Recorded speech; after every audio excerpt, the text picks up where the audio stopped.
Welcome to the Jurassic Park-Cast, the Jurassic Park podcast where guests chat with me about Michael Crichton's 1990 novel Jurassic Park, and also Not That Too.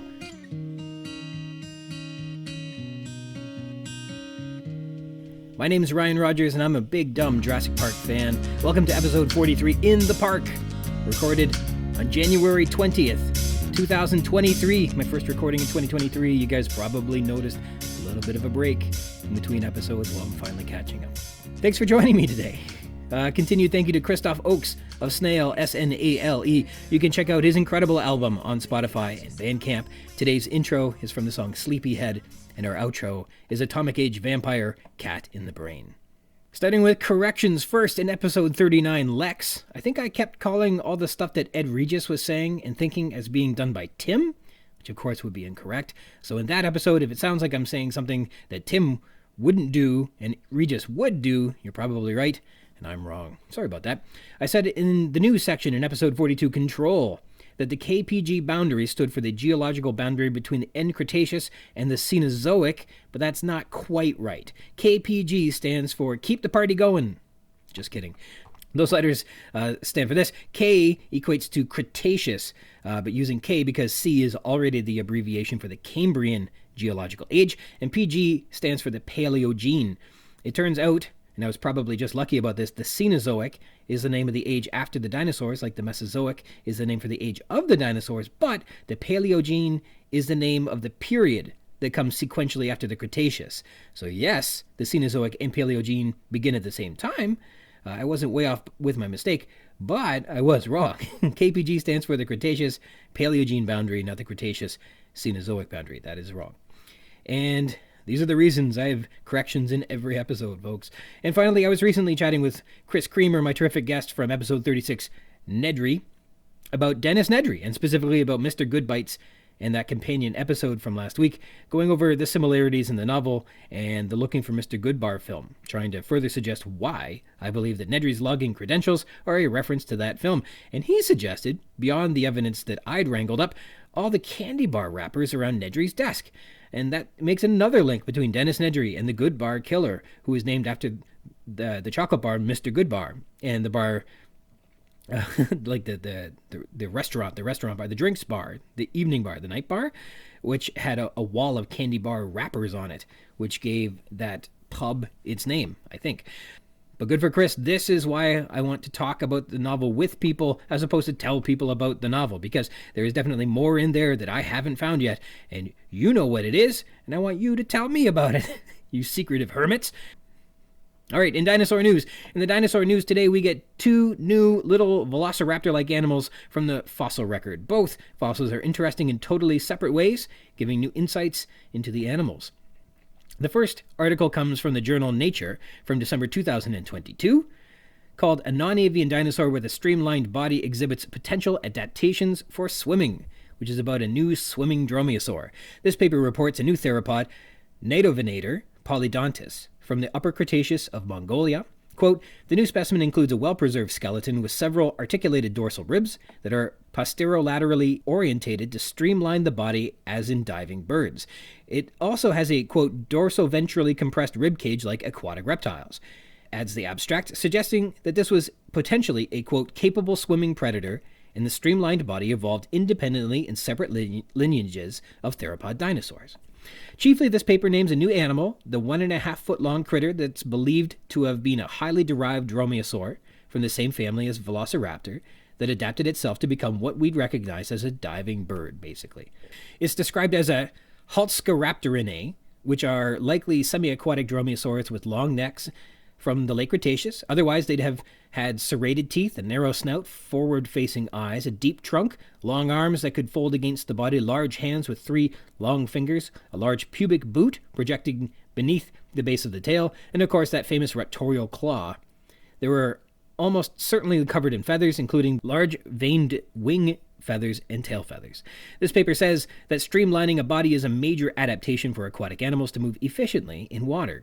Quote, whereas diving birds are well known to have streamlined bodies, such body shapes have not been documented in non-avian dinosaurs.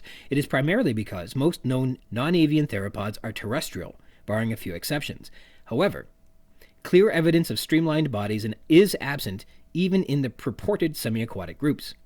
The paper argues that Natovenator's body shape suggests that it was a, quote, potentially capable swimming predator, and the streamlined body evolved independently in separate lineages of theropod dinosaurs. The second article today is about another dromaeosaur that was exceptionally preserved, and the fossil includes a, quote, large bluish layer in the abdomen, which represents one of the few occurrences of intestinal remnants among non-avian dinosaurs. The article, Intestinal Preservation in a Bird-like Dinosaur Supports Conservatism in Digestive Canal Evolution Among Theropods, for November 2022, was published also in the journal Nature. This Chinese dromaeosaur was named Daurlong wangi, a dromaeosaurid from the Lower Cretaceous Jehol biota in Inner Mongolia. The name is derived from Daur Nation, and the Chinese word for dragon, which is long. The species name wangi honors Mr. Wang Junyu, a director of the Inner Mongolian Museum of Natural History. As a dromaeosaur, Daurlong would have been a predator known to forage on fish, mammals, and other dinosaurs. It has shorter arms, making it more closely related to eudromaeosaurs than to microraptorines.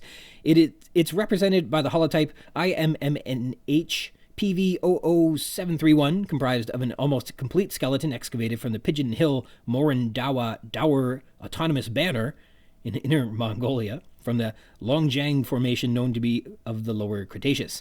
So, given the incredible preservation of the intestinal area in this specimen, it can be compared with two other fossils which have similar, incredible intestinal preservation from Scipionyx and Mirischia.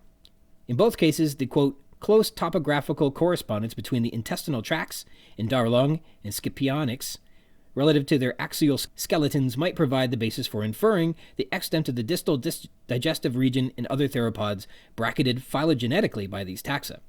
An example of inferences which can be made thanks to these similarities include ruling out that some abdominal structures discovered in Sinosauropteryx are eggs, because given their position in the fossil compared to the strengthened intestinal observations in Daurlong Scipionyx, and so therefore they're likely just some guts and not eggs after all. So Daurlong, a cute little dragon that's crushing the egg-finding dreams of Sinosauropteryx. Honey, you're not pregnant, it's just gas. That might be a tasteless joke, I'm sorry. Moving on.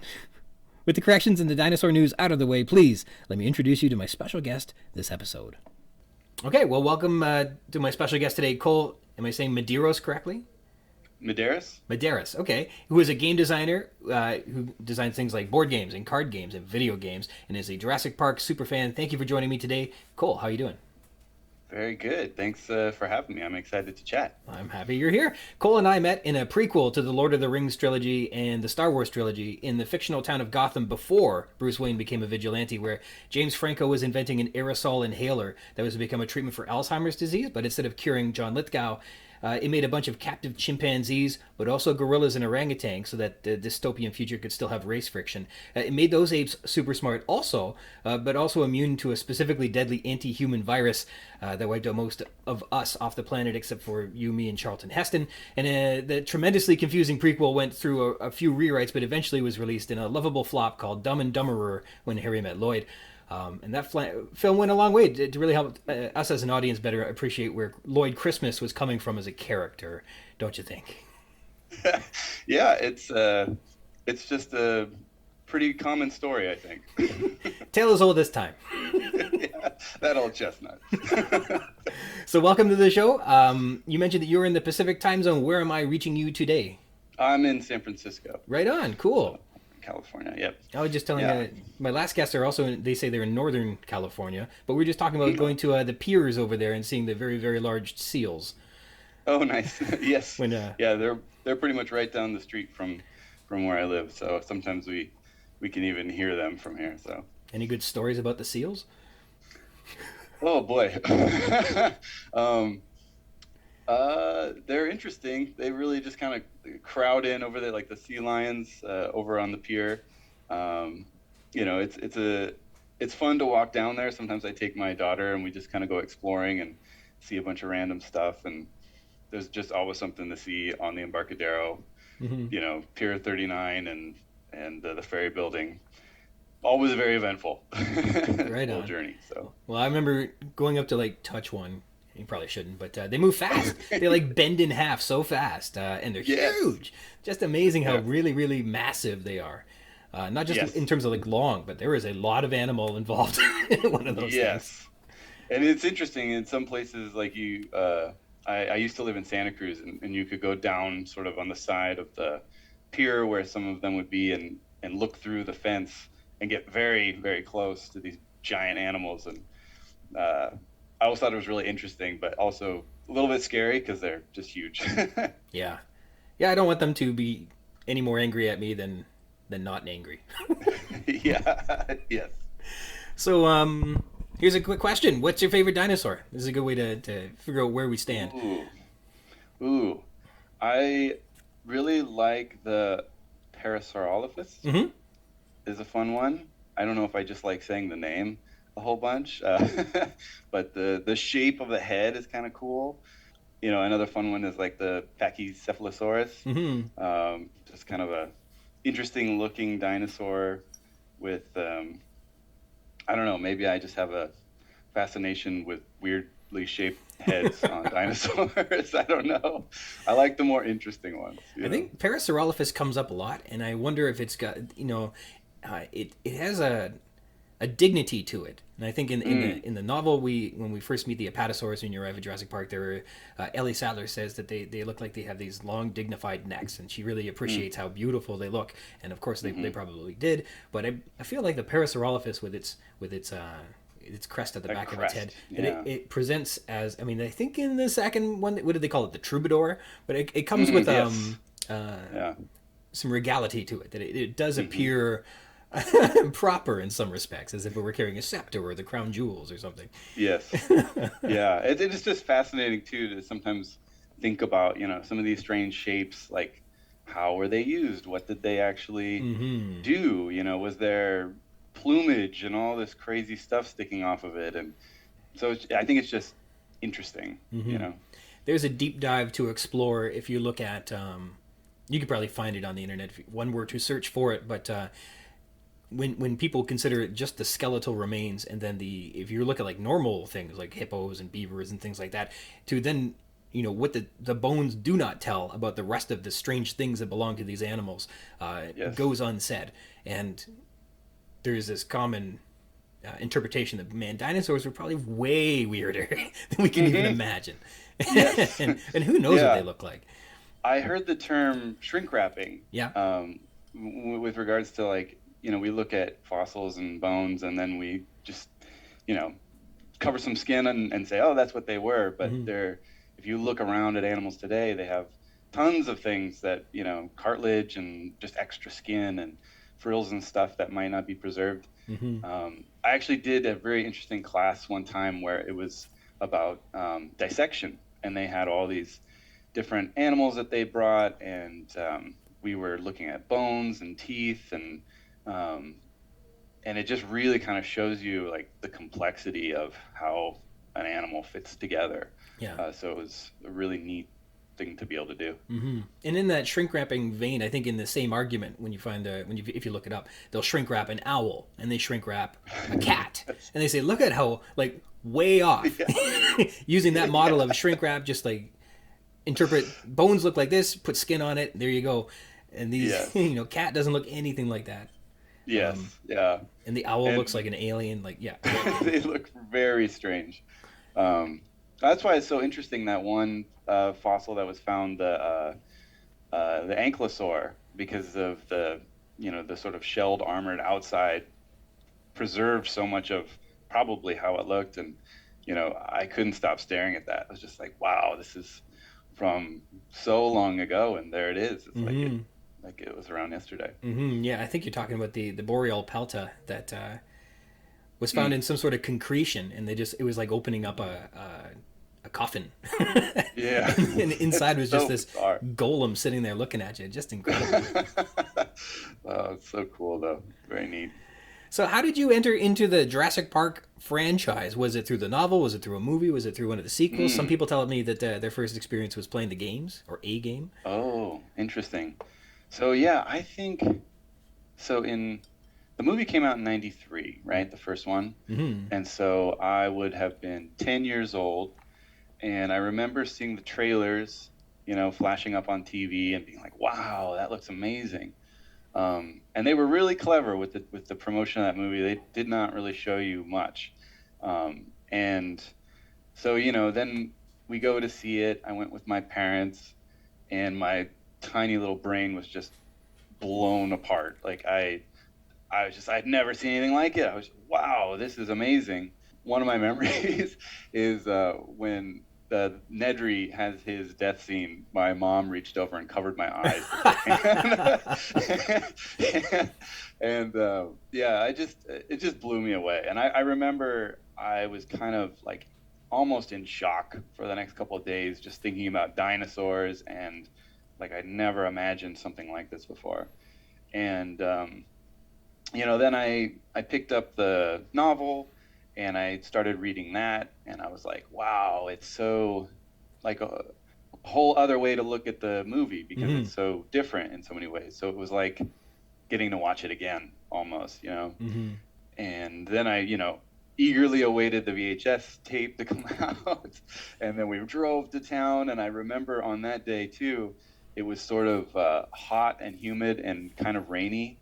And I just had this sensation of like, wow, this is like being in the jungle or on an island, and going to pick up these dinosaurs and bring them home, and we get to watch it again, and pause it and have that experience. And so I was just totally thrown in the deep end of dinosaurs at that point, and specifically, Jurassic Park.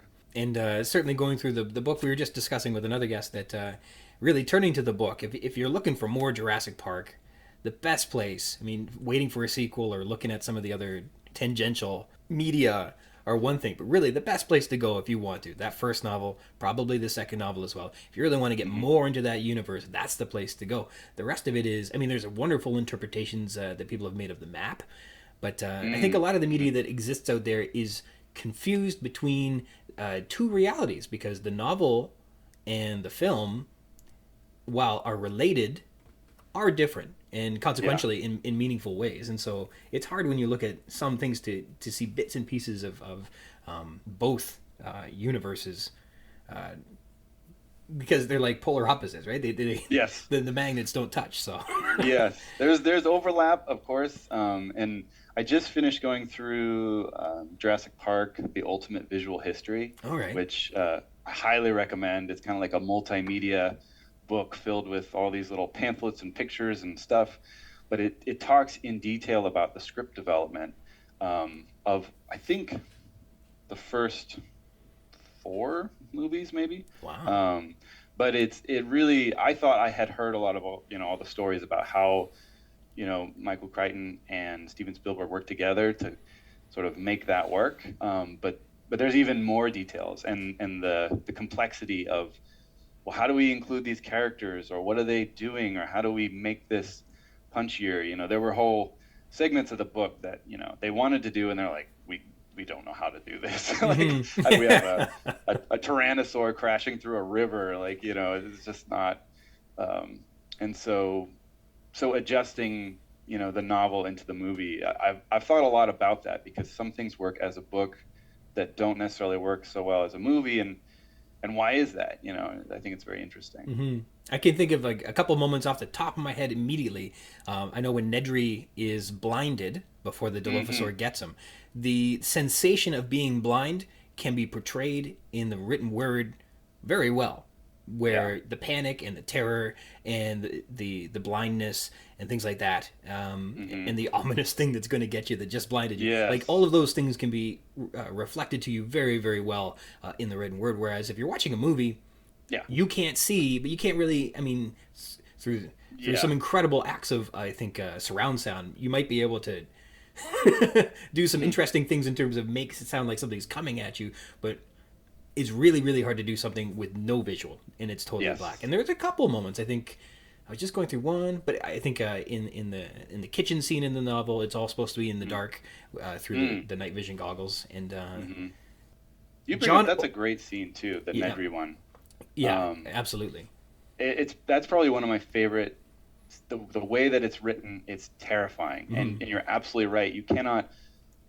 Somebody had created they took the recording from the novel and they created some like animatics kind of for that scene, and I sent it to a friend of mine who he does like film and commercials, and his comment was, yeah, you can never capture how good this scene is on film, because exactly what you say, like it's so perfect to hear about what he's feeling and what he's aware of, but you can't show it in the visual medium. And so they needed to do something different when they made the movie. That would be an astonishing film school challenge, to give an entire class that assignment and see what comes of it.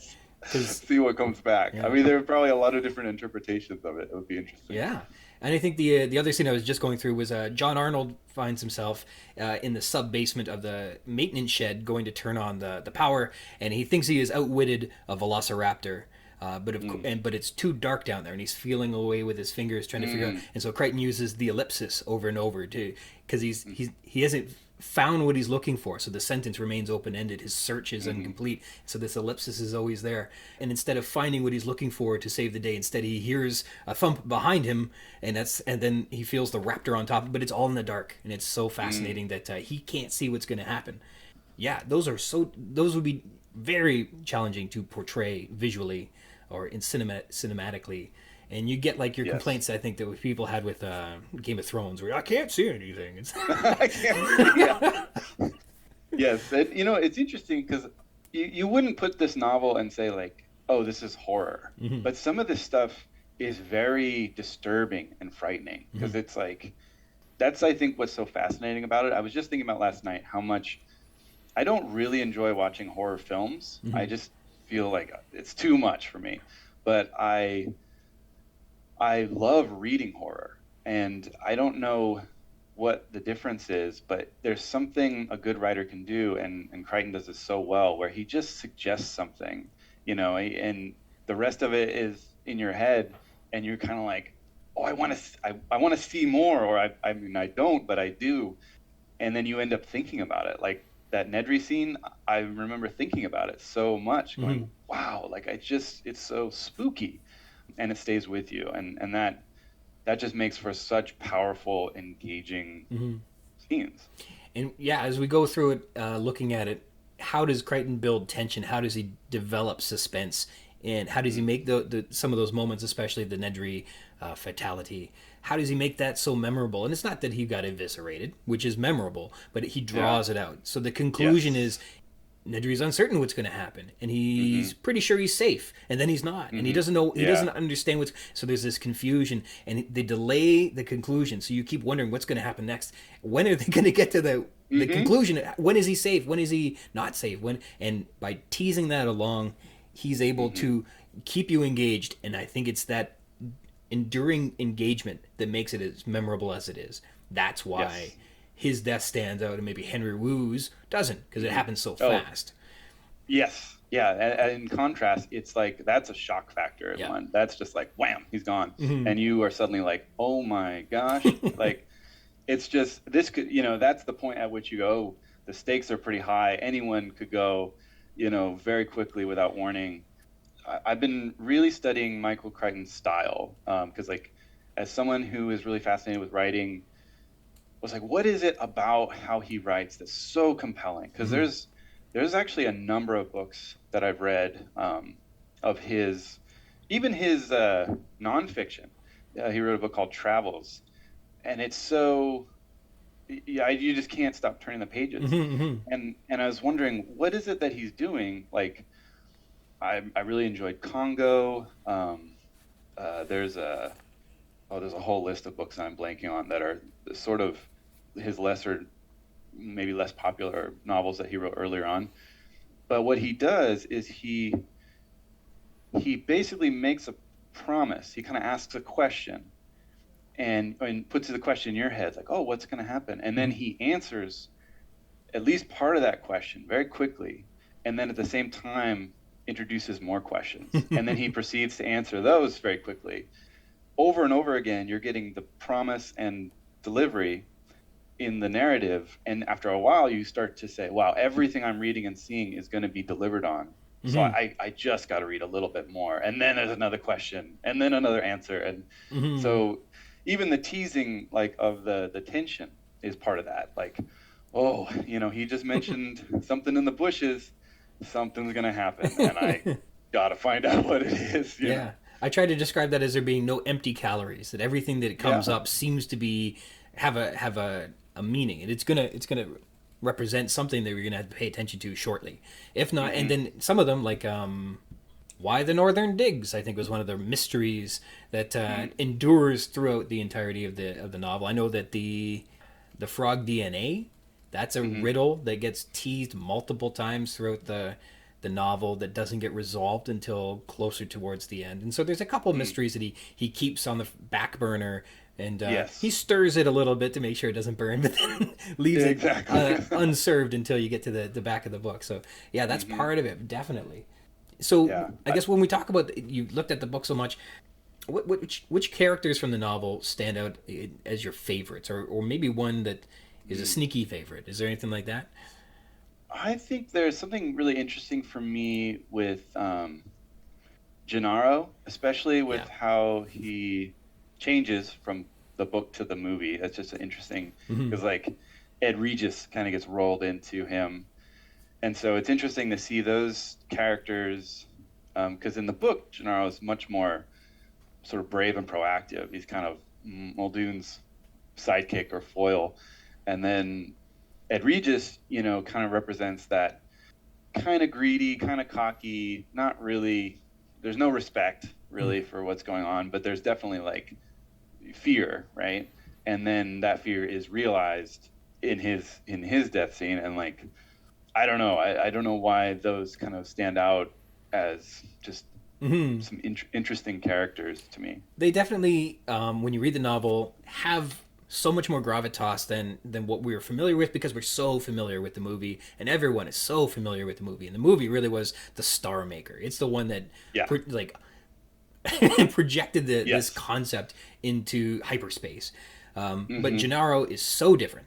So remarkably different from the adaptation that put into the film, and for the better. But I found that Crichton used him as like this inquisitive person that had a question about everything. He questioned Muldoon about stuff, and it gave Muldoon a reason to explain things. He questioned Arnold about the systems, and that gave a reason for Arnold to explain things. And he questions Malcolm about chaos theory, and he questions Malcolm about what the heck are you talking about, and it gives him a reason to explain things. Without Gennaro, and literally, if you were to ISO-cam only his lines, is like, what does that mean? How come? Why? He doesn't say much. He doesn't really share his opinions on anything. He literally is just there to prompt exposition in a natural way. And I think Crichton does it well. But if you're to like when I've taken a much closer look at this than I think any person should, and some of these things stick out, and they don't, when you see, I guess, the seams. They're visible, and nobody's supposed to read something this closely. It's just crazy, but it's been interesting to look at anyhow. But Gennaro's one of them. It's very cool. It's he's kind of like the Watson then to the Sherlocks. Because Malcolm throughout like just launches into a million things, right? And I think I remember even Michael Crichton saying, I hadn't anticipated him to talk so much, but he wouldn't shut up. And, but it's fun. It's really fun to read that exposition. The voice of the character is so strong. Yeah, it would probably not come off as well if there wasn't somebody saying, hey, what is that? Or why? That doesn't make sense. Like, explain it to me. And Malcolm's such a confusing character because he's got these interesting metaphors, and he needs to explain complicated theories or ideas, and it all boils down to, he, as far as I've been able to interpret it, says humanity experimenting with society after all of these thousands of years, looking back on it, is not working. It's basically society, however we've built it all up, whoever the stakeholders and the people that built these systems of control and power, it's all been leading us to here, and this isn't very good. And the things that we do with all this stuff isn't working. And so he's like this, I'm not sure what the right term, but it's like, it's not anti-capitalist. It's not anti-patriarchal. It's not, misanthropy. He's like, what we've been trying here, it's like whatever the societal version of agnosticism is. He's like, listen, I believe that society could work, but none of this is approaching correct. And so he's really like, the environment, not doing a very good job at that. household chores. We don't have any more free time despite all of our advancements. Science isn't being used particularly well. He just we're not working in terms of like a thing that's coexisting on a planet. We are doing the bad part of it here. I don't know what the word is for that, but that's Malcolm. It's totally true, and he's just pointing to the fact that the systems are so complicated, and that we think, we can control the variables and nudge them around, and that we have some semblance of, ownership, or that we can predict what's going to happen when we start pushing buttons. And he's like, nope, that is not the case.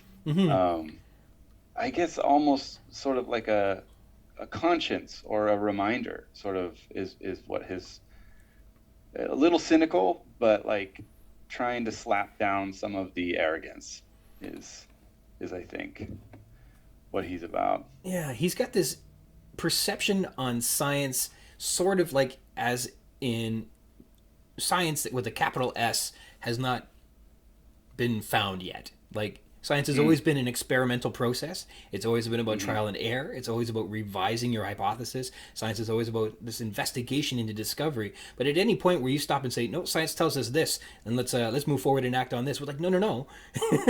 Science can tell you things up to a point, but it's always this continuum. It's unending investigation. And to believe wholeheartedly, full stop, in where it stands presently, he cautions, well, you don't know what the future holds, or what flaws exist that we haven't come up with yet or haven't found yet. Yes. And so it's all, and a big part of it is you haven't the humility before science or nature to appreciate A, what we may not know yet, but B, what was learned theoretically by the people who learn this stuff. He calls it a built-in watchdog. Watchdogs are the ones, like, as you acquire a skill, you gain a respect for the skill, and you won't misappropriate it.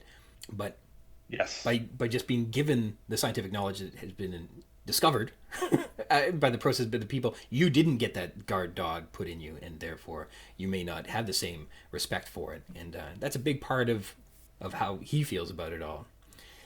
He doesn't trust science any more than he trusts anybody. Yeah, I think it's almost like it's sort of the scope and scale of it that is that where the caution is, because like, when you're methodically moving through something and you take your time and, like you say, you learn it, it's like, okay, now we kind of understand what could possibly go wrong a little bit better. But a lot of Michael Crichton's stuff is like this. It says technology has been increasing, and it gets to a point where, you can just take a whole thing and slap it in over here, and you've totally bypassed that whole process of, gaining knowledge and being able to respect it.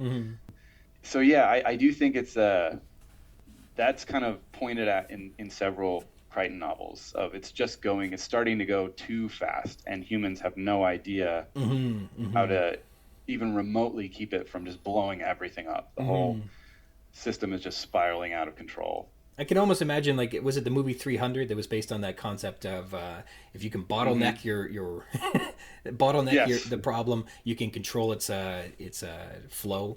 But in this case, the bottleneck is burst, and you're right, there's no control and there's no safety, there's no security with it all. I was just watching a thing about CRISPR and how people are doing CRISPR experiments like at home, like with their kids right now, and like, you can just modify a plant. Like, you can just alter its DNA and see what happens. And people are doing it, and it's like, okay, I want to make this purple. Well, you didn't anticipate it also is now poisonous. Like, those are the kinds of things that can happen. A new unstoppable algae entering the water stream. Thanks home tech. That's great. I've never heard of that. That's only in California, I guess. Maybe, I don't know. We even got problems with our water enough. Let's do this too. It's a little wacky. It's just sure, go ahead, just do some genetic modification. So in terms of speaking about like prequels and backstories, this particular chapter is called In the Park.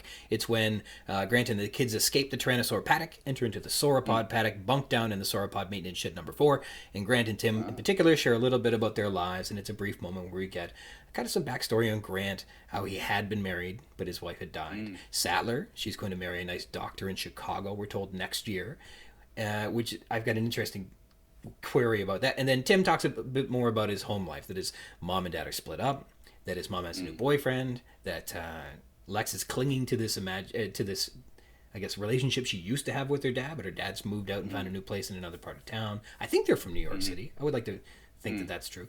But and so we get a little bit of backstory with these people, always alluding to like these interesting moments in their lives, but very noticeably their backstories are left vague or underdeveloped because they don't really tell the story about Jurassic Park, and that's really what this is all about.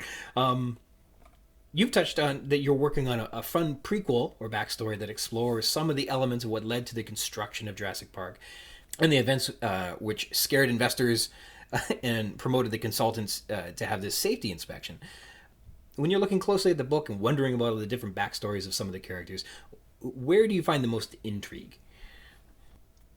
Most of what I've been focusing on, because so back it was 2017, I just got in my head, I wanted to write something in the style of somebody I really respect as a writer. So I actually tried Tolkien first and was like, nope, can't do it. That's too hard. And then I, said, oh, well, I'll write something like Michael Crichton if I can. And so I wrote a little chapter that was like a helicopter flying over to basically do a little bit of survey work of Isla Nublar. And, that was just kind of the seed that kind of sparked, oh, maybe I can do something with this. And so I started doing a lot of research, because what I found was when you're working on a prequel, you have to be extremely knowledgeable about the timeline that is mentioned, obviously. And so I had to go back and look for all these little details, like when was InGen founded and where, and I'm close to Palo Alto, so I drove by it actually. Okay, all right. Through it, looking for the address of where this, it doesn't exist, but there's not even I thought there might be office buildings, but there's just residential there. 123 Fake Street, yeah. yeah. But yeah, you have to really piece those things together and make sure there's no conflicts. And what I found is based on, because I was trying to unite a lot of different sources, and like you said earlier, they don't line up. There's the novel, and then there's like all the other stuff. Even John Hammond's name is different in some cases. Parker versus, I think, Alfred as a middle name. So you start digging, you start putting these puzzle pieces together, and then you have to kind of stitch together, okay, like why do these little events that were not solidly put together by Crichton, why do they lead into each other? What's the narrative?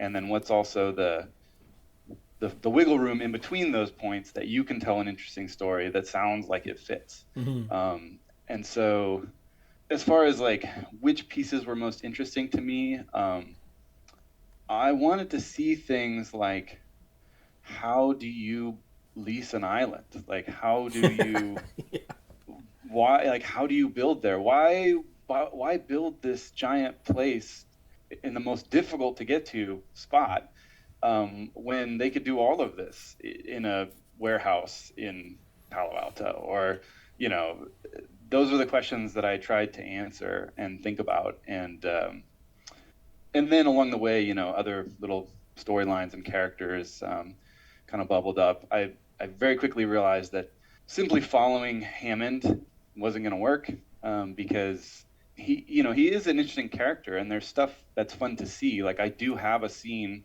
that I wrote where he's talking to like Japanese investors and trots out the elephant, to say, here it is. And seeing Gennaro in his like San Francisco law office making phone calls and talking to some people, and I thought these were very interesting things to kind of flesh out, but I didn't want to just tell the same story over again. that you've already heard. Like you've already heard there's an elephant and some of the details there. So I have to show more stuff that's interesting and actually applies to, the greater narrative. That's awesome. Well, we're just about out of time. If people wanted to find out more about where to follow up on that, or you mentioned that you have some fun card games that you might be licensing. Oh, yeah. Where can people find that stuff? If they just Google my name, I have a website up there. It should talk about Gubs, the card game. That's something I'm working on. Gubs, a game of wit and luck. And yeah, that's kind of what I'm doing at the moment. Make sure that you go check out the website. You can find the link in the show notes. I'll make sure that it's there for everyone. Thank you for being a guest on the show. I really appreciate you coming by and sharing some of these terrific insights on the book. Super fun. Sounds like a fun project you're working on with the prequel. It could be really cool to check out. Thanks. Well, I hope to be able to share some of it soon. It's a long, slow project, but I'm excited to see what Jurassic Park fans think when they get a chance to read it. Right on. Yeah, I can't wait. All right. Well, thank you again. Thank you. All right. A great big thank you to Cole. Cole, what a wonderful project you're working on. I've got to read a little excerpt from the project from the prequel, and it's good. It sounds great. The text this week is In the Park, spanning from pages 233 to 238. In a synopsis, Grant, Lex, and Tim exit the Tyrannosaur paddock by climbing an electric fence and find a maintenance shed to sleep in. Grant and Tim have a heart-to-heart about their lives and their pasts and their futures. Characters. Lex Murphy. She's tired. Wants Dr. Grant to carry her on page 233. She is carried, presumably cuddling with Grant like a young kid, and rests her head on his shoulder and falls asleep. So, she's not up on his shoulders like at a parade, which is what I would do. And this isn't like a fireman's carry, again, which is more likely what I'd do, but a very paternal or parental embraced carry. And Tim relates that their dad no longer picks Lex up or carries her anymore, and that she misses him on page 234. An animal bellows from far away, but it makes Lex wake up and sniffle on 236. And again, Lex teases in an ill-natured manner, almost like Tim's father would do when she mocks him for being afraid of heights, and perhaps unwilling to climb the 12-foot electrified fence on page 237. And she hands Grant her glove and baseball before climbing the fence. Remember, she is still carrying this stuff. That could be important later. Next, Lex complains about the water being cold on page 237 when they get into the moat. And upon arriving at the concrete shed, Lex leads the way between the big bars, sneaking inside on page 238. And upon securing shelter for the night, Lex asks again if there's anything to eat. Remember, she's hungry. She won't let you forget. Tim Murphy, he thinks his sister is being a baby and doesn't want Grant to carry her on 233. Also, Tim is carrying the night vision goggles, though it won't be mentioned. Tim's tough, after all he's been through, and is also fairly aware that they're in the Tyrannosaur area. He knows they got to get beyond this before they can rest at all. Tim aptly observes that the motion sensors are labeled and that the labels appear to indicate that they are heading northwards, which is good. That's where the visitor area is, we're told on 234. The encouragement from Grant helps Tim feel welcome by his mentor and idol, and so opens up to him about his parents' divorce on 234. Tim feels like his mom's new boyfriend is okay, and that he's younger than his dad, but is bald on 235, we're told. And he admits the guy treats them okay. There are some pressures his mom and her boyfriend are facing, something around selling the house that they argue about, which Tim can overhear while he's playing on his computer. Tim is astonished to find that Sattler is still a student, suggesting again that she is not yet credentialed as a doctor on 235. There remains some inconsistency in how Sattler is portrayed in this way. Many characters refer to her as Dr. Sattler. Next, Tim wonders if Grant won't marry Dr. Sattler, then who's he going to marry? And Grant blows his mind, suggesting that he may not marry anyone, an option that Tim couldn't believe was even an option. And he's delighted to think he won't have to marry someone because he's supposed to, and wind up unhappy like his parents are. And Tim's sarcastic with his sister when she jeers him later on 237. Dr. Alan Grant. Grant finds Lex heavy to carry and is thinking hard, remembering his time in the control room, envisioning the glass map with the barriers and the territorial ranges of the Tyrannosaurs. He knows they're likely in the Tyrannosaur paddock. He knows they're likely in the Tyrannosaur paddock and knows that should they cross a barrier, like a moat, that they should then be exiting the Tyrannosaur paddock, which is what they want to do. He also checks in on Tim to see how he's holding up. Grant's plan is to navigate through the park by the numbers on the motion sensors, we're told on 234. The low-clung mist appears, quote, beautiful to Grant, though he knows it makes the ground treacherous. This is interesting in that Grant can find something beautiful but also know that it is very dangerous. And this is a fine perspective for someone who will continue to face off against dinosaurs throughout their journey back to the visitor center, and of course, against the velociraptors.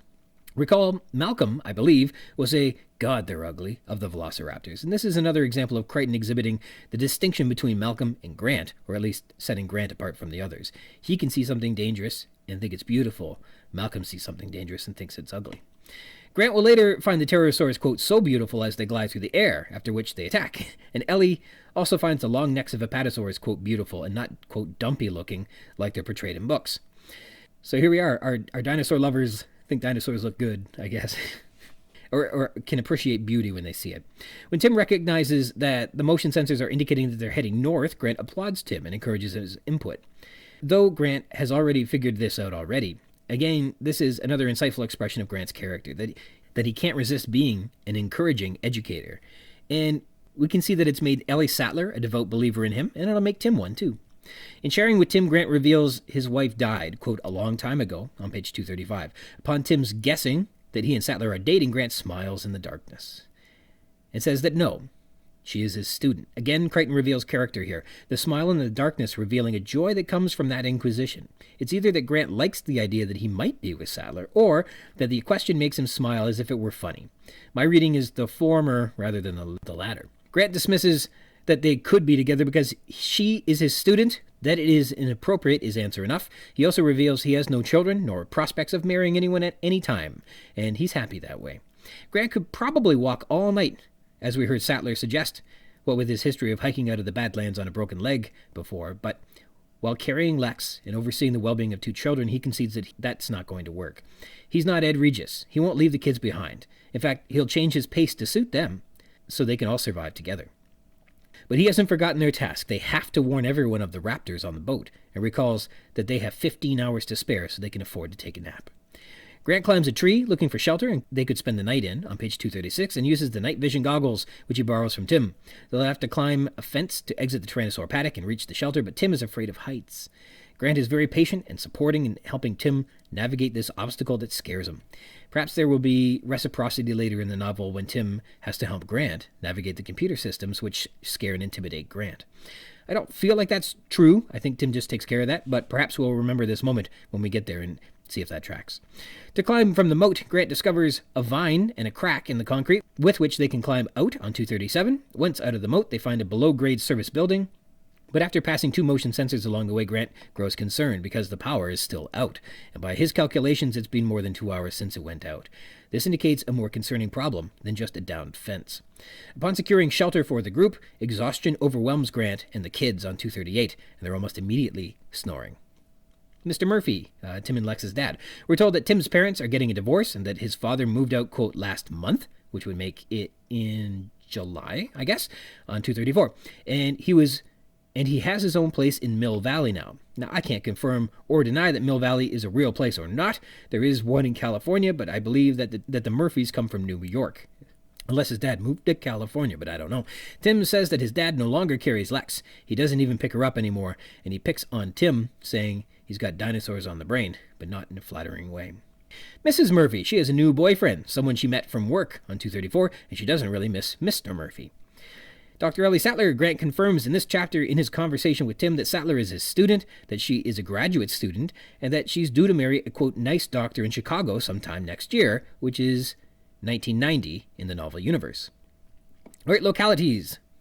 The Tyrannosaur paddock. Lex, Tim, and Alan are under a moonlit night, which is bright enough to cast shadow over an, quote, open field, as they're heading towards the, quote, dark woods beyond. They'd originally crossed over the fence that the Tyrannosaur had battered down, which was likely the Tyrannosaur paddock. And he recalls the glass map at the park with the lights on it from visiting the control room. Remember, it lit up like a Christmas tree on 127? And the Tyrannosaurs are isolated from all the other animals. They do not share a paddock with other animals. Recall the Apatosaurs and the Hadrosaurs are in a paddock together, though. One of the motion sensors here in the paddock is labeled TSO4, we're told on 234. And as they walk away from the hole in the fence by the main road by which they entered the park, the sensors descend in number, TSO3, then TSO2, TSO1, and then it flips, TN01. This may be interpreted rightly, I think, as the T representing which paddock they are in, Tyrannosaurus, the N or S representing their geolocation to a center point in the paddock, divided into north and south, and the numerals represent likely some sort of consistent distance, maybe 100 yards. Recall, the sensors, we're told, can accurately geolocate an animal in the park within 5 feet of its actual locality, where we're told on 127. The forest of the Tyrannosaur paddock is, quote, dark and forbidding, and the, quote, huge trees loomed on all sides, on 234. A building in the paddock beyond the Tyrannosaur paddock, which I believe is the Ornithischian paddock, where the Triceratops are housed. We have this concrete building, which is, quote, bunker-like on 238. Then the locked gate is large enough to drive a truck through, but it's fitted with heavy bars. Inside, it's an open shed with piles of grass and bales of hay stacked among equipment. We find out later that this is Sauropod Maintenance Building 04. So maybe they're in the sauropod paddock. I don't know what it's called. Stylistic techniques.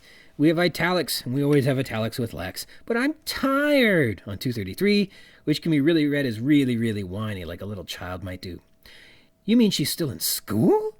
On 235, says an astonished Tim, who figured that Sattler was an adult and perhaps cannot comprehend academia beyond his teenage years. And recall, Sattler is only 24 years old.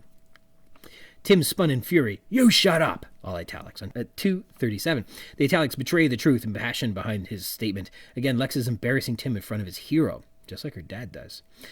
It's freezing, complains Lex when standing waist deep in the smelly moat water, which may be perhaps only knee-high for Grant.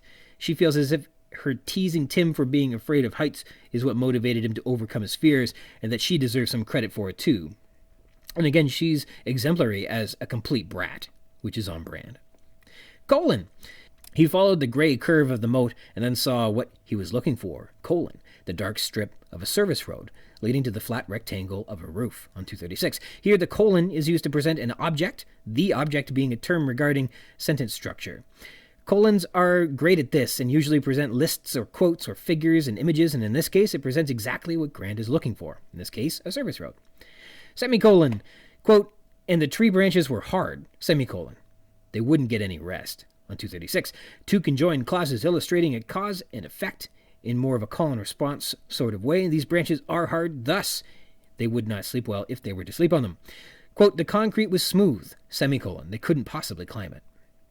And another sort of connection of two thoughts where one completes a sentence sort of way. Here's an issue, and here's why it's a problem. Quote, he was right. It was a semicolon. It was a tight squeeze, but Grant was able to ease his body between the bars and get into the shed on 238. Again, cause and effect is portrayed here as Tim's comment is proven true. The action revealing its trueness permits Grant access. M-. Finding a building meant a search strategy of some kind, and the best strategies were M- on 236. Here, Grant has the sudden idea to climb a tree, and to ratchet up the pacing, rather than revealing his plan, Crichton slips us this M-, and then suddenly Grant is, quote, high in the branches, with a, quote, good view of the forest. This is great mechanics that helps improve pacing, gets us moving forwards. Quote, they were surprisingly near the edge of the forest. M-. Directly ahead, the trees ended before a clearing with an electrified fence and a pale concrete moat on 236. I'm not entirely sure what the mechanics of an M- performs here. It feels like it's replacing a comma or a semicolon, but less formally. But why? I feel like in this insertion, in this iteration, the M- is like a comma, but rather than a pause, it's like a jump cut you might see in a film. So rather than a pause, you're to read it like you're sliding your attention along a line of sight and spotting what he's seeing, like when playing the game Snakes and Ladders, and you pause to slide up or down rather than pausing for poetic purposes, I guess. But that's just me being generous, because I don't love how this M- is used here. Pacing. The M- performs well in improving the pacing, and Crichton is skipping a lot of steps along the way by using it. Grant is inspired to climb a tree. Before you know it, he's among the branches. The kids are arguing about climbing a fence. Next thing you know, they're freezing in the moat already, having climbed up and over the other side. Again, jump cuts. And it's good. On the tour, Crichton had to move slowly through a long chapter because he was putting a lot of pieces on the board. But here, he's already in a long chapter, and if the activity isn't progressing a plot or character development, he's skipping it. And that's what you're supposed to do, so that's good writing. Literary techniques. We have a metaphor. Quote, the mist clung to the ground, curling around the roots of the trees. Mist in and of itself does not cling, but in this case it feels like it has agency as it snakes around low to the earth, and it makes walking treacherous. It's said to be, quote, beautiful from Grant's perspective. In the darkness, the concrete building was forbidding, bunker-like, on 238, observes Grant. Again, this is consistent with the militarization of the park, which was observed much earlier when Sattler and Grant were inspecting the plans. Remember that back on page 54, they were described like Nazi pillboxes from old war movies.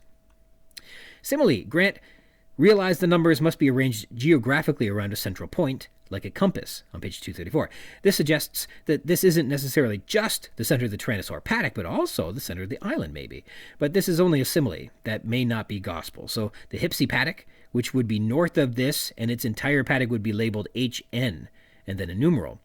There would be no S-labeled motion sensors because they are all north of the center point of the island, which is suggested here at this moment on page 234, as Grant and the kids cross that threshold. I'm not sure this is definitive, but it's what's suggested by this simile. And everything south, like the Stegosaur paddock, would only have S's in the labels of the motion sensors. All right, some more discussion on this chapter in particular. Show, don't tell. In the vein of building a romance, even a subtle one, between Grant and Sattler, Crichton is exceedingly subtle. There's no wonder that their camaraderie in the novel inspired Spielberg to adapt it more romantically into the film, while retaining much of that subtlety. From Tim's guess that Grant and Sattler are together, Grant, quote, smiles in the darkness and says that no, she is his student. We know that Grant is protective of Sattler, but also treats her as an equal, as he does with Tim. Gender and age present no barriers to his friendship, but Grant is principled. She is his student, and he wouldn't transgress that boundary. And Grant's principled nature will reemerge when he confronts Gennaro about shirking his responsibilities at the end of the novel. And, in a Sattler-related vein, recall too that Gennaro snuck off in Harding's gas-powered jeep after they discovered the velociraptor eggs by the sick Stegosaurus, because he was attracted to Sattler and wanted to make time with her, as posited by Malcolm and verified by Grant. It is unprincipled for Gennaro to have been creeping on Sattler, as well as it is unprincipled that Gennaro might not have the ambition to count the animals on the island to determine whether some have escaped to the mainland or not. So principled is a motivating characteristic of Grant, though it's written so subtly that it sticks out at the end when it's no longer subtle, or as subtle as pinning a man up against a wall by the collar of his shirt can be.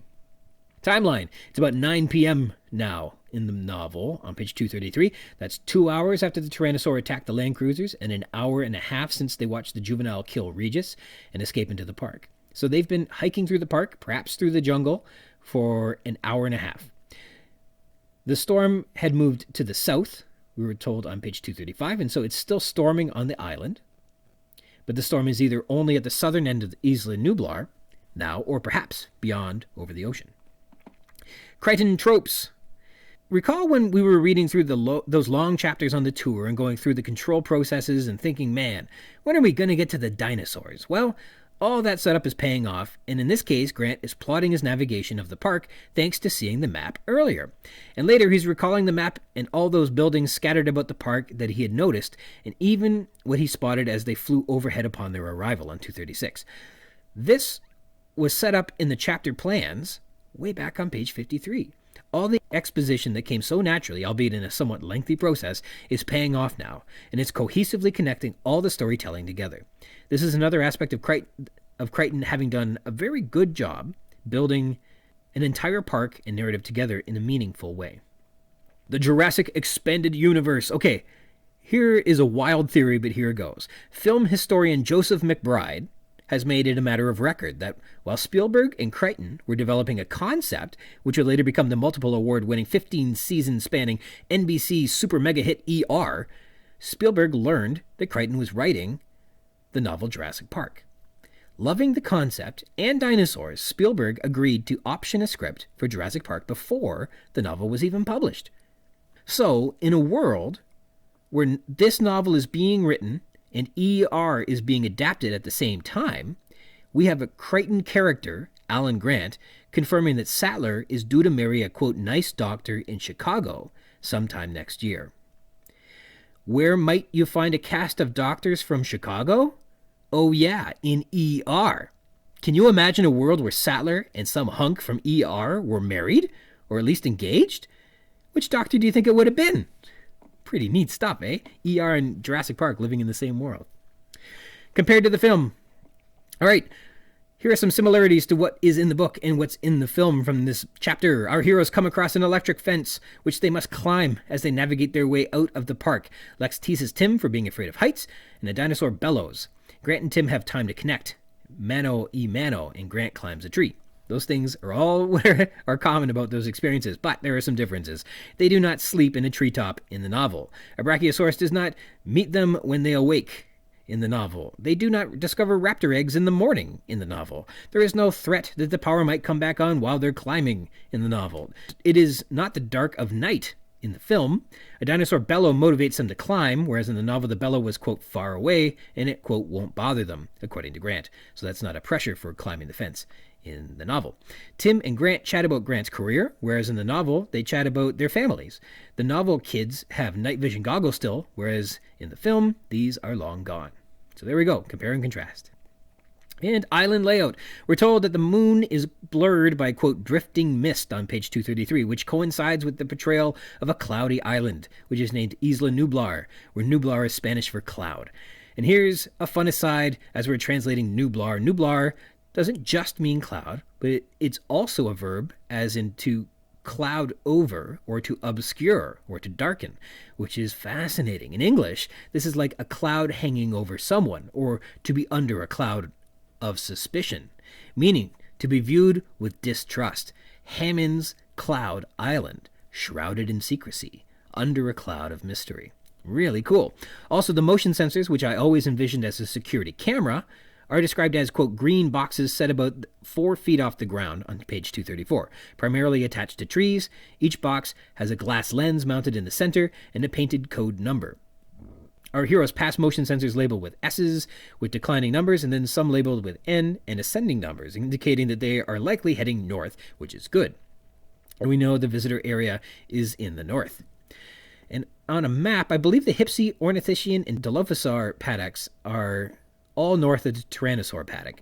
And the Apatosaur paddock, where the Hadrosaurs are also, is adjacent to the Tyrannosaur paddock, and the Stegosaur paddock is in the southern fields, south of the Tyrannosaur paddock. So you tell me, should I start developing like an actual map that is novel accurate with notes and page numbers? Because that might make this a little bit easier to picture.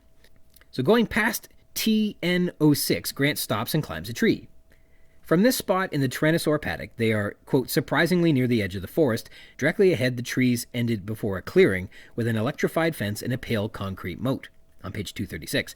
Beyond, there's a large open field in the sauropod paddock. Beyond that, more trees and then the ocean. Following the curving gray moat, he finds a service road which leads to a maintenance shed, and perhaps a quarter mile from their tree. To exit the paddock, they scale a 12-foot electrified fence, on the other side of which is a waist-deep on Lex, or aka on an 8-year-old, and records show approximately 50 inches tall, so waist-deep is about 25-inch deep moat, which is a little over 2 feet deep, so like functionally it's not really a barrier, so perhaps this is just for drinking. From the brink of the moat, there is a field which led to a below-grade service road and maintenance building to their right. Recall, they're heading north, so their right suggests it's on their eastern side of this field, probably. It only takes a few minutes to cross this field, so it may have only been about 100 yards or so in length. They pass 2 motion sensors along the way, but they are not named, so we don't know how the labeling nomenclature works now that they're on the outside of the Tyrannosaur paddock, unfortunately. And there's a baby Triceratops, Ralph, that Lex meets, suggests that this is the Ornithischian paddock with the Triceratops that we observed back on page 143.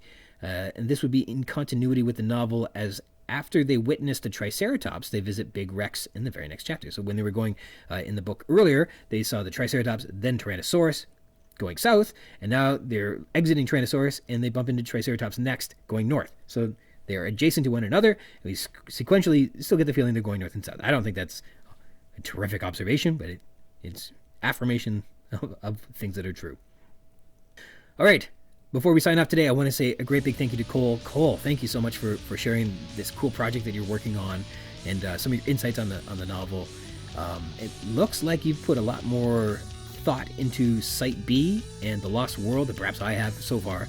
And that's fascinating stuff, the way to tie that all together. Because how Site B and everything historically in canon links to Jurassic Park, I haven't really spent much time looking at yet. It's such a strange book because it's so different from the movie. And I want to sign off today thanking you for joining me. If you want to read along in the book and add some thoughts to what we've been discussing on the show, or be a guest on the show and chat with me about anything you'd like about Jurassic Park, you can do that by connecting with me. I'm at ryansrogers@gmail.com, just like Cole did. If you'd like to be a guest, drop me a line. We can try and set something up. We can rehash, tear down, gush over, and chit-chat about any part of the book, or also not the book, all you'd like. The Jurassic Park-Cast is part of the Spring Chicken's banner of amateur intellectual properties, including the Spring Chicken's Funny Pages, Tomb of the Undead graphic novel, the Second Lapse graphic novelettes, the Infantry, and the worst of them all, the King Street Capers. You can find links to all that baggage in the show notes, or by visiting schickens.blogspot.ca, or finding us at Facebook at facebook.com/springchickencapers, or me, I'm on Twitter at RogersRyan22. I used to worry about what people would say, but then nobody said anything. Thank you dearly for tuning into the Jurassic Park-Cast, the Jurassic Park podcast where we talk about the novel Jurassic Park, and also not that too. Until next time.